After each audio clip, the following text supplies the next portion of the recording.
Manqobah ini akan menceritakan tentang Syekh Ahmad Kanji menjadi murid Syekh Abdul Qadir karena petunjuk gurunya. Diriwayatkan bahwa pada suatu hari ketika Syekh Ahmad Kanji sedang berwudu, terlintas di dalam hatinya bahwa thariqah yang diajarkan dan disebarluaskan oleh Syekh Abdul Qadir Al-Jailani itu lebih disenangi oleh orang-orang daripada thariqah yang lainnya. Perkataan hati Syekh Ahmad Kanji tersebut ternyata diketahui oleh gurunya, yaitu Syekh Abi Ishaq Maghribi, yang selanjutnya beliau berkata, "Hai Ahmad Kanji, ketahuilah olehmu bahwa Syekh Abdul Qadir itu mempunyai 12 sifat-sifat kemuliaan. Andaikan lautan dijadikan tintanya dan pohon-pohon dijadikan kalamnya, manusia serta malaikat dan jin yang menuliskannya, maka tidak akan mampu menuliskan satu sifat yang dimiliki beliau itu." Ketika Syekh Ahmad Kanji mendengar penjelasan gurunya yang demikian itu, maka dia pun sangat mahabbahnya kepada Syekh Abdul Qadir serta mengharapkan dan memohon kepada Tuhan Yang Maha Esa agar jangan meninggal dunia terlebih dahulu sebelum memasuki thariqahnya Syekh Abdul Qadir Al-Jailani. Kemudian dengan kemauan yang keras berangkatlah ia menuju kota Baghdad. Ketika sampai di kaki gunung Azmir, tampaklah olehnya sebuah sungai, maka beliau segera turun ke sungai tersebut, mengambil air wudhu dan melaksanakan sholat dan beristirahat di tempat itu untuk melepaskan lelahnya. Angin bertiup sepoi-sepoi basah mengipasi badan beliau yang sedang lelah, sehingga beliau terlena dan tertidur dengan nyenyaknya. Di dalam tidurnya beliau bermimpi didatangi oleh Syekh Abdul Qadir Al-Jailani yang membawa mahkota merah dan sorban hijau. Syekh Ahmad Kanji berdiri serta memberi penghormatan kepada beliau. Syekh Abdul berkata, "Mari ke sini lebih dekat lagi."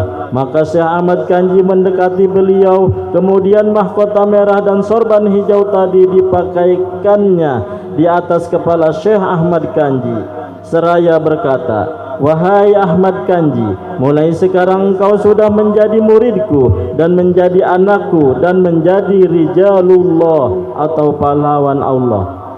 Setelah itu Syekh Abdul Qadir lalu hilang dari pandangannya.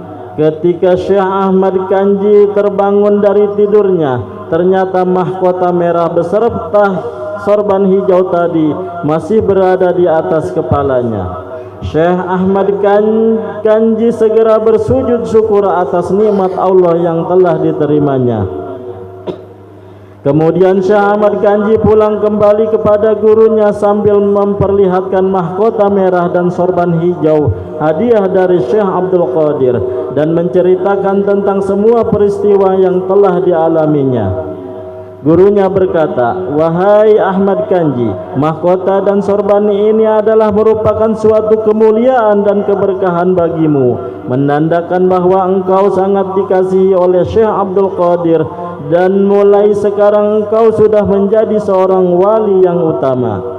Dengan mengharap keberkahannya, lalu Syekh Abi Ishaq Maghribi memakai mahkota serta sorban itu di kepalanya. Kemudian diserahkannya kembali kepada Syekh Ahmad Kanji. Allahumma anshur nafahatir ridwani alaihi wa middana bil asraril lati yaudataha ladaihi. Manqobah berikutnya menerangkan tentang Syekh Ahmad Kanji mencari kayu bakar, dan ketika hendak mengangkat kayu bakar itu melayang di atas kepalanya.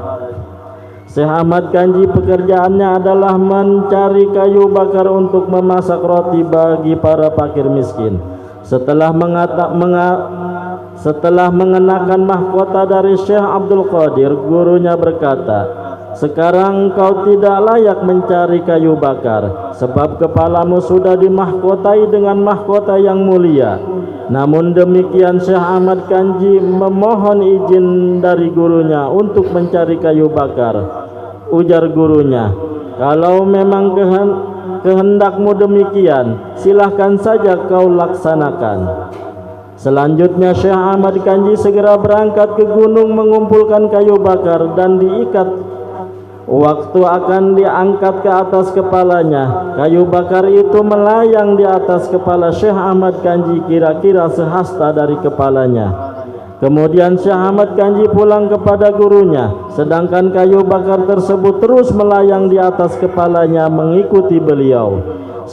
Setibanya di tempat gurunya, yaitu Syekh Abi Ishaq Maghribi, gurunya berkata, "Hai Ahmad Kanji, tadi sudah kukatakan bahwa kepalamu tidak pantas dipakai membawa kayu bakar, sebab sudah ditempati mahkota dan sorban yang mulia. Mulai sekarang engkau jangan mencari kayu bakar lagi. Engkau sudah ditunjukkan oleh Syekh Abdul Qadir dalam pangkat Rijalullah.